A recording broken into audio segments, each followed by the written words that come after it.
지난주에 이어서 우리가 계속적으로 룻기의 말씀을 시리즈로 보고 있습니다. 룻기의 말씀의 전체적인 제목이 있는데요. 굴곡진 인생에서 기쁨 회복의 선교적 스토리로 이렇게 전체적인 시리즈의 제목이 그렇습니다. 근데 오늘은 어떤 말씀, 두 번째 시간, 만남을 통한 회복이라고 하는 제목으로 말씀을 전하려고 해요.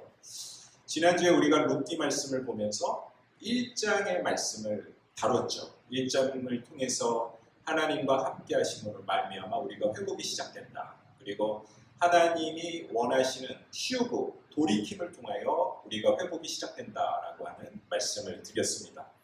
오늘 본문 말씀은 1장 후반부부터 2장의 말씀을 우리가 좀 읽으면서 이 1장과 2장을 통하여 우리가 만남을 통한 회복이 무엇인가에 대한 그런 말씀을 나누고자 합니다. 여러분, 이제 1장 말씀에서 이 나오미의 그 며느리 룻이 자신의 땅, 모압 땅으로 돌아갔다면 이 룻기의 말씀이 1장으로 끝났을 것이다. 그렇게 이야기를 했죠. 그런데 2장으로 시작되는 이유는 룻이 나오미를 따라서 어떻게 합니까? 베들레헴으로 가게 되었다. 그 결단으로 말미암아 이제 2장이 시작되는데, 우리가 1장 18절 말씀을 보면 룻기서 나오미가 룻이 자기와 함께 가기를 굳게 결심함을 듣고 그에게 말하기를 그치니라 라고 말씀하십니다. 그래서 계속 돌아가라 이야기했는데 룻의 마음은 마치 바람이 불고 태풍이 불어도 소나무와 같이 절대 흔들리지 않는 그러한 심지를 보여주는 그의 태도를 보게 됩니다. 나오미는 절망 가운데 있었죠. 가정사 가운데서도 경제적인 이유 가운데서도 많은 어려움이 있었습니다. 룻기서 1장 21절 말씀에 보면 나오미가 전능자가 나를 괴롭게 한다 이렇게 표현을 해요. 이 전능자는 누구입니까? 여호와 하나님이시죠. 하나님이 나를 괴롭게 한다. 그렇게 하면서 풍족하게 나아갔다가 비어서 돌아왔다. 이렇게 이야기를 합니다. 경제적인 궁핍뿐만 아니라 나오미는 영적인 흉년을 경험하고 있습니다. 때로는 우리의 삶 가운데서 성도들하고 이제 이렇게 말씀을 나누다 보면 나는 영적인 흉년 가운데 있어. 나는 기쁨이 넘치지 않아. 마치 나오미와 같이 참 쓰디쓴 인생을 살아가는 것 같다라고 하는 그런 분들이 너무 많으시더라고요. 제가 보니까. 그런데 나오미의 고통의 근원이 어디냐를 우리가 한번 생각을 해보려고 해요. 나오미의 고통의 근원이 어디입니까? 그녀는 하나님으로부터 그 고통을 찾았어요. 그렇죠? 그런데 여러분, 그것은 번지수가 완전히 틀렸다는 것입니다. 기독교 역사에서 그리고 우리가 기독교 철학에서 많은 사람들이 이런 질문을 합니다. 하나님은 전지전능하신데 하나님은 무엇이든 할 수 있는 분이신데 왜 우리가 믿는 사람들이 고통을 경험해야 되나? 또 때로는 믿지 않는 사람들은 너무 잘 되는 것 같은데 믿는 사람들, 믿는 나는 영적 흉년기에 계속 오는 것 같아요.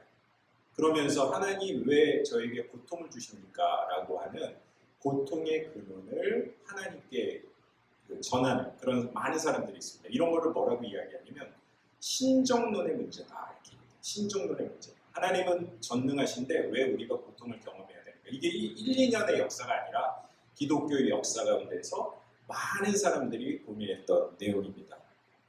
혹시 여러분들도 지금 그러한 경험을 하고 있는 건 아닙니까? 왜 내가 그 고통을 경험해야 돼? 왜 내가 그러한 쓰디쓴 영적 어려움을 경험해야 돼? 혹시 육체적인 고통을 경험해야 돼? 하나님은 왜 나를 그렇게 하시지? 라고 이야기하시는 분이 있을지 모르겠어요. 그런데 여러분, 우리가 분명히 아셔야 될 것은 하나님은 고통의 원인, 고통의 근거가 아니라 그 고통 가운데 우리와 함께 고통을 경험하시는 분이시다라는 겁니다. 이사야서 53장 5절 말씀을 보면 그가 찔림은 우리의 허물 때문이요 그가 상함은 우리의 죄악 때문이라 라고 말씀하십니다. 하나님은요 우리의 고통을 외면하시는 분이 아니라 고통, 그 폭풍 한가운데에서 우리와 함께 걸으시는 분이시다라는 겁니다. 그런 믿음이 있어야 된다는 것입니다. 가족을 잃고 영적 흉년을 맞이한 나오미, 그의 삶. 그런데요 베들레헴으로 돌아갔죠. 베들레헴 사람들의 선입견이 있었습니다. 여러분, 모압 여인 룻도 베들레헴 사람들에게 선입견이 있었어요. 그 선입견을 가지고 모압 여인을 대했다라는 것입니다. 룻이 보아스의 밭에 이삭을 줄 때에 일꾼들은 룻의 이름을 부르는 게 아니라 그 신원을 확인할 때 어떻게 표현을 합니까? 이는 누구의 소녀냐? 이렇게 얘기해요. 이는 누구의 소녀냐? 룻은 누구냐가 아니라 이는 누구의 소녀냐? 이렇게 질문합니다. 우리가 이제 성경적 내적 치유를 다루는 데에 사람들이 가장 많이 부딪히는 상처 가운데 하나는 타인의 선입견이에요. 특별히 이제 믿지 않는 사람들의 선입견은 괜찮은데 믿음의 공동체 안에서 믿는 사람들의 선입견을 통하여 많은 사람들이 상처를 받는 경우가 있습니다. 예를 들면 그분의 출신, 과거, 외모, 성격, 심지어는 그분의 실수를 통하여 이미 그분을 판단하는 태도, 그것이 뭐라고요? 선입견이다라는 것입니다. 그런데 이 선입견은 단순한 오해로 끝나는 것이 아니라 당사자에게는 정체성과 자존감 그리고 인간관계 심지어는 하나님과의 관계 가운데서도 상처를 입히는 경우가 있다. 그러니까 우리가 이것을 조심해야 된다는 것입니다. 룻의 말씀을 통해 우리가 보겠습니다. 그런데 선입견이 단지 기분 나쁜 오해가 아니라 내적 상처로 자리 잡는 몇 가지 이유가 있습니다. 그 세 가지 이유가 있는데요. 첫 번째는요. 정체성의 왜곡입니다. 뭐의 왜곡이라고요? 정체성의 왜곡. 반복적으로 어떤 사람이 부정적인 평가를 받으면 그것이 내면화됩니다. 당신은 참 이런 사람이야. 이런 부정적인 내면을 계속적으로 우리가 듣게 되면 그래? 내가 원래 그런 사람인가? 이렇게 이야기할 때가 있어요. 그것은 정체성의 왜곡과 관련이 되는 것입니다. 오늘 본문 말씀에 여러분 보시면 나오미와 룻이 베들레헴에 돌아왔죠. 그런데 그 성읍의 태도, 사람들의 베들레헴 사람들의 태도로 우리는 주목할 필요가 있습니다. 1장 19절 말씀을 보십시오. 1장 19절. 두 사람이 베들레헴까지 갔더라. 베들레헴에 이를 때에 온 성읍이 그들로 말미암아 떠들며라고 이야기합니다. 여기서 떠들며라고 하는 단어를 여러분 중요하게 봐야 되는데요. 이 떠들다라고 하는 뜻은 마음을 휘젓다 이런 뜻이 있습니다. 마음을 휘젓다.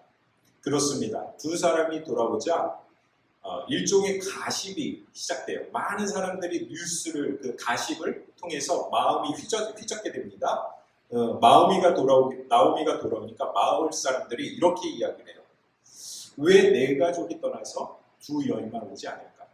남편이 엘리멜렉과 그리고 아들인 기럯과 말로는 어디 가고 모압 여인이 룻과 함께 했을까라고 하는 그러한 내용들.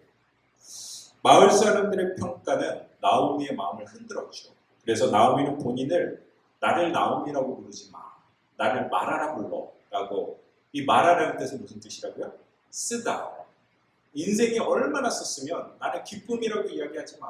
나는 쓴 마라야. 이렇게 이야기를 했겠습니다. 그래서 저는 이걸 뭐라고 이야기하냐면 우리 나오미의 정체성은 원래 하나님이 주신 기쁨의 정체성을 가지고 있었는데 계속 그 편견을 통하여 선입견을 통하여 그녀가 마라의 정체성을 갖게 되었다. 이렇게 표현해요. 마라의 정체성. 혹시 여러분들은 하나님의 딸이신데 하나님의 아들이신데 기쁨의 정체성이 아니라 지금 마라의 정체성을 가지고 있지 않으십니까?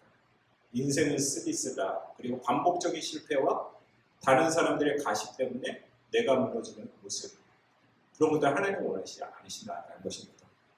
두 번째, 타인의 선입견은 그 사람의 미래의 모습보다 현재의 좌절에 초점을 맞춰요. 그러니까 미래가 아니라 현재. 봐라, 너는 그런 사람이야. 이러한 선입견을 통하여 그 사람이 현재 자신의 고난과 고통 때문에 좌절을 경험하는 것입니다. 그리고 그 행위에 대한 죄책감보다 더 깊은 수치심의 뿌리를 갖게 돼요. 수치심의 뿌리. 그런데요, 우리가 여기서 주목해 봐야 될 것은 나오미의 수치심과 룻의 수치심이 다르다. 제가 이제 성경을 이제 읽으면서 좀 정리를 해봤습니다. 여러분들은 어떠한 수치심이 있으신지 한번 보세요. 표를 한번 보십시오. 제가 이제 말씀을 전하면서 이제 저 표를 이제 말씀을 드리겠습니다. 나오미의 수치심은 자기 정죄의 수치심이에요. 한번 따라해 보십시오. 자기 정죄의 수치심. 근데 이 자기 정죄의 수치심은 두 가지로 나눌 수 있습니다. 첫 번째는 사회적 수치심이고요. 두 번째는 하나님과의 관계 안에서의 수치심입니다. 먼저 나오미의 사회적 수치심은요. 과부, 자식 없음, 그리고 이방 땅에서 빈손으로 귀환하였다라고 하는 그런 수치심입니다. 어떻게 보면은 고대 시대의 여인이 혼자 저 세 가지의 큰 일들을 경험한다면 사회적인 정체성이 흔들릴 수밖에 없어요. 그리고 나오미는요, 하나님과의 관계의 수치심을 가지고 있었어요. 21절 말씀, 아까도 제가 읽었지만 여호와께서 나를 징벌하셨고 전능자가 나를 괴롭게 한다. 이게 뭡니까? 하나님께서 나에게 그렇게 고통을 주셨어. 그리고 하나님과의 관계가 내가 깨어졌어 라고 하는 그러한 본인의 수치심 가운데에서 어려움을 경험하는 경우가 있습니다. 그런데 여러분, 하나님의 관계 가운데 내가 잘못해서 하나님과 관계가 깨어졌다라고 생각하는 그러한 그 마음은요, 데이비 시먼스의 상한 감정의 치유라고 하는 책에 보면 하나님이 나를 벌하신다. 여러분 그렇게 생각하지 않으십니까? 내가 잘못해서 하나님이 나를 계속 벌하셔. 그러한 신관은 왜곡된 신관이에요. 왜곡된 하나님에 대한 형상이에요. 그래서 우리가 이것을 결정적인 수치심의 뿌리를 둔 그리고 하나님과 나와의 관계를 왜곡시키는 모습이다. 이렇게 이야기를 하고 있습니다. 그런데요 여러분, 룻의 수치심은요, 자격 없음의 수치심. 한번 따라해 보십시오. 자격 없음의 수치심. 룻은 이방 여인이었습니다. 모압 여인이었습니다. 그런데 이스라엘 백성들은 이 모압 여인이라고 하는 사람을 어떻게 이해를 했냐면 신명기 23장 3절 말씀에 보면 암몬 사람과 모압 사람은 여호와의 종에 들어오지 못하리라 라고 이야기합니다. 이 배제의 존재예요. 룻이라고 하는 사람은 모압 사람이고 거기에 여인입니다. 그러니까 배제의 존재입니다. 그리고 룻이 베들레헴 성문에 들어가서 이렇게 보아스를 만났을 때에 2장 10절 말씀을 보면 룻이 얼굴을 땅에 절하며 보아스에게 절하는 거죠. 그래서 나는 이방 여인이거늘 당신은 어찌하여 내게 은혜를 베푸십니까? 이렇게 이야기해요. 그것은 무엇입니까? 나를 은혜를 베풀 자격이 안 돼요. 나는 그러한 수치심을 가지고 있어요. 그런데 사랑하는 여러분, 우리가 자격이 되기 때문에 하나님이 우리를 사랑하신 것이 아니라 우리가 자격이 되기 때문에 예수 그리스도께서 우리를 십자가의 보혈로 치유하신 것이 아니라 전적인 하나님의 은혜이신 것을 믿으시길 바랍니다. 하나님의 은혜예요. 우리가 자격 없음에도 불구하고 죄의 빚을 예수 그리스도께서 십자가를 통하여 탕감하셨습니다. 자격 없는 우리가 하나님의 은혜를 통하여 하나님의 능력을 경험한 것이죠. 세 번째, 이제 우리가 선입견을 통하여 관계의 단절이 일어난다. 오늘 본문 말씀 2절 말씀 한번 보시죠. 2절. 우리 2절 말씀 한번 같이 한번 읽을까요? 준비되셨습니까? 시작. 모압 여인 룻이 나오미에게 이르되 원컨대 내가 밭으로 가서 내가 누구에게 은혜를 입으며 그를 따라서 이삭을 죽겠나이다 하니 나오미가 그에게 이르되 내 따라 갈지어다 하며. 여기 이제 이삭을 죽는 것은 나오미가 내가 이삭을 가서 주술게가 아니라 누구를 보내는 거예요? 며느리인 룻을 보내는 것입니다. 그리고 본인은 철저하게 다른 사람과 분리를 시켜요. 단절을 시키는 것을 보게 됩니다. 1장 21절 룻기 말씀을 보면 내가 풍족하게 나갔더니 여호와께서 나를 비어 들어오게 하셨나이다. 제가 이제 말씀을 하나하나 좀 읽으면서 좀 풀려고 합니다. 그런데 이 말씀이 되게 중요해요. 그 중에서 비어 돌아오게 하다, 비어 있다 이런 의미, 이 부분이 이제 되게 중요한데 이 비었다라는 뜻은 레카라는 뜻입니다. 히브리어로. 그런데 물질적인 결핍뿐만 아니라 가장 중요한 게 뭐냐면 관계적 공허를 의미하는 거예요. 내가 비어 있다라고 하는 것은 관계적 공허를 의미하는 것입니다. 우리가 히브리어 서사에서 충만하다라고 하는 의미는 우리가 물론 이제 맥추절을 맞이해서 성령 충만해야 된다. 이 충만하다는 단어 제가 참 좋아합니다. 그런데 히브리 서사에서는 대개 자손 그리고 가족 공동체의 연결망을 통하여 충만하다 이런 표현이 있었어요. 그런데 나오미의 빔, 그 공허는요 관계망이 전체적으로 붕괴되었다 이런 의미가 있습니다. 그런데요 그 관계가 사람들과의 관계뿐만 아니라 하나님과의 관계가 공허해졌다 이렇게 이야기를 해요. 우리의 모든 삶을 한번 돌이켜 보십시오. 여러분 한때 우리가 풍성한 삶을 살았습니다. 그리고 또 여러분 오늘 예배를 드리면서 또 치유를 경험하고 그래 내가 월요일부터 열심히 한번 살아봐야 되겠다. 열심히 하나님의 은혜 가운데 충만함을 경험해야겠다. 이렇게 결단하고 여러분 이 예배당을 떠나시죠. 그리고 또 아침에 또 큐티 하시잖아요. 큐티, 은혜로 우리가 큐티도 시작하고 말씀으로 시작하고, 그래 오늘 하루 내가 정말 하나님의 은혜 가운데 살아야겠다 이렇게 생각하지만 결국은 주말이 되고 그리고 저녁이 되면 우리 가운데 무기력증이 넘치고 공허한 마음이 넘칠 때가 많이 있다는 것입니다. 이렇게 우리가 인생을 살아가면서 자포자기하고 무기력증에 빠져있는 그 모습이 나오미의 모습이고 때로는 우리의 모습이에요. 여러분, 이제 제가 사회 문제 가운데서 가장 관심 있게 보는 게 일본에 가면 히키코모리라고 하는 그런 게 있잖아요. 그렇죠? 그게 이제 자기 집에서 자녀들이 나오지 않는 거예요. 그게 1년이 아니라 5년, 10년 막 이렇게 되는 거예요. 근데 요즘에 일본이 어떤 현상이냐면 예전에는 20대, 30대들이 방 안에 들어가서 사회활동을 안 하고 나오지 않는 그런 히키코모리들이 젊은 세대였거든요. 근데 최근에는 여러분 5080이라는 얘기 들어보셨어요? 5080. 자녀는 50대, 결혼도 안 하고 사회생활도 안 하는 50대 자녀가 몇십 년 동안 이제 히키코모리 생활을 하다 보니까 80대 부모가 그 자녀들을 어떻게 해요? 케어하는 상황이에요. 근데 더 끔찍한 것은 무엇이냐면 80대 이제 부모가 돌아가시잖아요. 돌아가시는데 그 80대 부모를 그냥 방치해 두는 거예요. 돌아가신 그 자리. 여러 가지 이유가 있겠지만 그 중에 하나가 뭐냐면 80대 어머니가 돌아가신 것을 국가에서 알면 사회보장, 사회사업적인 그게 안 나오니까, 연금이 안 나오니까. 그래서 그 부분이 일본 사회에 큰 문제가 되는데 여러분, 한국 사회의 미래가 그렇게 될 것이다라고 많은 사람들이 진단을 합니다. 그것은 무엇입니까? 우리도 나오미와 같은 텅 빈 마음을 가지고 있는 것처럼 우리의 자녀 세대들도 텅 빈 마음을 가지고 있다. 그런데 결론적으로 말씀드리면 그 텅 빈 마음, 그 무기력증, 그것을 충만함으로 극복하는 것은 하나님과의 깊은 만남인 것을 믿으시길 바랍니다. 그래서 오늘 우리가 본문 말씀은 비어있음에서 충만함으로, 비어있음에서 하나님과 동행함으로 이렇게 만남의 축복을 통하여 나가야 된다는 것이에요. 그런데 여러분, 나오미와 룻이 이제 돌아왔다라고 하는 그 시기는 보리가 추수할 때라고 이야기합니다. 보리가 추수할 때. 오늘 무슨 날인지 아시죠? 맥주 감사절이에요. 제가 룻기서를 선택한 이유가 바로 이 절기 때문에 그렇습니다. 그런데 보리가 추수할 때는 6월절에서 시작해서 오순절의 절기인 바로 초여름의 절기입니다. 근데 요즘엔 초여름 같지가 않아요. 날씨가 너무, 오늘은 좀 시원해졌는데 어제는 이번 주에는 40도 가까이 되고요. 완전히 그냥 태양빛이 쨍쨍하는 걸 보면 한여름 같은데 절기상은 지금은 7월 초 맥주 감사절, 그 77절 오순절이 지나가는 초여름의 계절입니다. 그래서 이스라엘 백성들은 바로 지금 이 절기에, 오순절의 절기에 바로 룻기서의 말씀을 읽어요.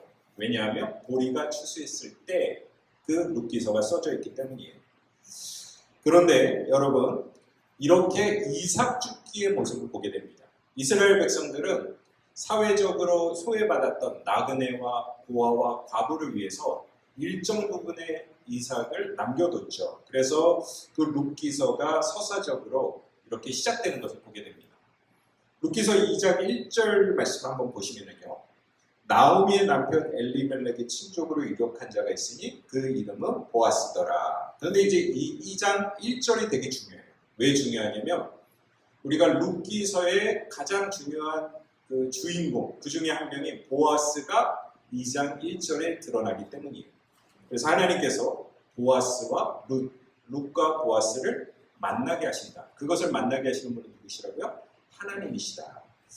그런데 이렇게 보아스가 자신을 소개할 때, 이 성경에서 보아스를 소개할 때 두 가지로 이제 소개를 하는데, 첫째는 친족입니다. 뭐라고요? 친족. 예. 그런데 이 친족은 먼 가족이다, 이런 의미가 있는데요. 나중에 제가 더 깊이 있게 이제 말씀을 전할 텐데, 히브리어로는요, 한번 따라해 보십시오. 고엘입니다. 고엘이랍니다. 예, 고엘이라는 뜻은 기업 물을 자, 이런 의미가 있어요. 기업 물을 자. 경제적으로 친척들이 어려움을 겪으면 사회적 안전망을 통하여 그 친척이 기업 물을 자로 도와줘야 될 의무가 있습니다. 그래서 룻기서 4장 말씀에 보면 이 기업 물을 자 고엘이 되기 위해서 보아스가 여러 가지 의식을 치러요. 여러 가지 노력을 해요. 2장의 말씀에 보아스와 룻의 만남, 이 만남은 너무너무 중요한 말씀이에요. 그렇죠? 이 만남이 없다면 룻기는 의미가 있습니까? 없습니까? 의미가 없어요. 그래서 룻기서의 말씀의 핵심은 만남을 통한 회복입니다. 오늘 본문 말씀의 제목처럼 신약에서, 우리가 신약 성경에서 영적인 고엘이 되시는 분은 누구이실까요? 예수 그리스도입니다. 우리가 죄의 빚을 지고 그리고 우리가 그것을 탕감할 수 없는 그런 죄인임에도 불구하고 예수 그리스도께서 십자가에 못 박혀 돌아가시고 그 죄를 탕감하시고 예수 그리스도를 믿음으로 말미암아 구원을 경험하게 하십니다. 그래서 예수 그리스도는 영적인 고엘 되십니다. 보아스는요, 또한 2장 1절 말씀에 유력한 자라고 이야기합니다. 유력한 자. 이 유력하다라고 하는 것은 물질적으로 부유한 자, 이런 의미가 있었어요. 보아스는요, 베들레헴 지역에서 축복을 경험합니다. 자, 여기에서 제가 질문을 하나 하겠습니다. 보아스의 아버지가 누구일까요? 아니, 목사님, 보아스의 아버지를 어떻게 알아요? 마태복음 1장 말씀에 나옵니다. 보아스의 아버지는 살몬이라는 사람이에요. 살몬. 그리고 그 어머니가 더 유명해요. 어머니는 기생 라합입니다.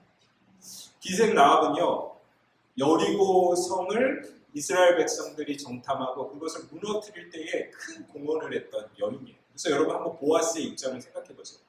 보아스는 어릴 적부터 이방 여인이었던 라합, 그 어머니를 바라보면서 자랐겠죠. 그리고 어머니가 때로는 이스라엘 백성들에게 소외를 당하고 차별을 당하는 걸 봐왔을 거 아닙니까? 그러니까 이 룻이 특별하게 느껴지는 거예요. 이방 여인 룻을 정말 내가 잘 대해줘야 되겠다라고 하는 생각을 갖게 되었습니다. 그런데 하나님께서는 그 기생 라합을 축복하셨죠. 이방인임에도 불구하고 하나님의 뜻에 협력하였던 그 여인 때문에 여리고성을 함락하였고, 그리고 하나님의 섭리 가운데서 누구를 축복하셨을까요? 보아스를 축복하셨어요. 그러니까 이게 자녀를 축복하시는 그 의미가, 부모를 통하여 자녀를 축복하시는 의미가 이게 중요한 부분을 이제 다가오는 겁니다. 그런데 이 보아스가 축복을 경험했다라고 하는 것, 유력한 자, 부유한 자를 누가 만드셨냐면 바로 하나님이 만드셨다. 그리고 보아스는요, 물질적으로도 윤택한 사람일 뿐만 아니라 평판도 좋았다 사람, 사람들의 평판도 좋았다는 사람. 그런데 보아스의 뜻은 능력자라는 뜻입니다.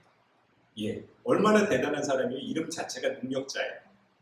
그러니까 여러분 이제 요즘에 능력자 하면은 학벌도 좋고 얼굴도 잘생기고 돈도 많고 여러 가지 능력이 많은데, 그런데 덕성과 연결되기 너무 어렵잖아요, 그렇죠?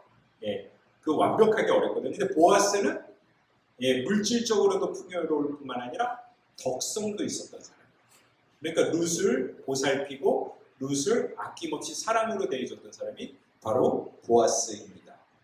3절 말씀에 한번 보십시오. 3절 말씀 한번 다 같이 한번 읽겠습니다. 준비되셨습니까? 시작! 룻이 가서 베는 자를 따라 밭에서 이삭을 줍는데 우연히 엘리멜렉 친족 보아스에게 속한 밭에 이르렀더라.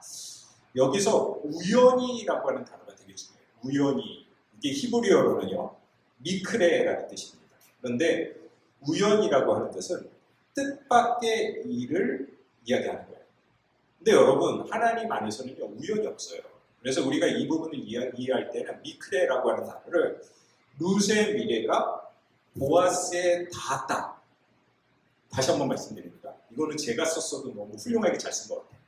룻의 미래가 보아스와 접점을 마련했다. 그것을 마련하신 분이 누구예요?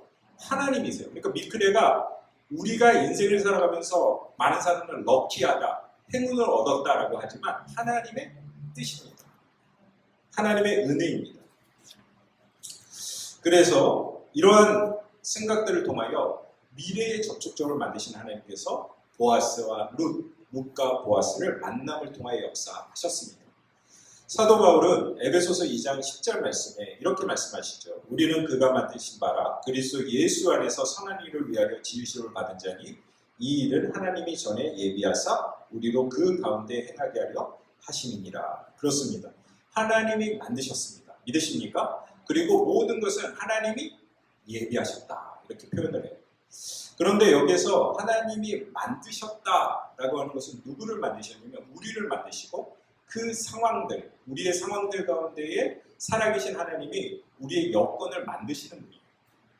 근데 이 만드시다라는 단어가 너무너무 중요한 단어입니다. 무슨 뜻이냐면 포이에마라는 뜻이에요. 포이에마. 근데 포이에마는 영어의 폼이라는 단어하고 비슷하지 않습니까? 이게 비슷한 단어예요. 포이에마는 만들다 이런 뜻인데 폼은 시예요, 시. 여러분 시 좋아하세요? 윤동주, 김소월, 또 미국에 많은 시인들이 있지 않습니까? 근데 우리가 그 시를요, 뭐라고 이야기하냐면 걸작품이라고 얘기해요. 걸작품.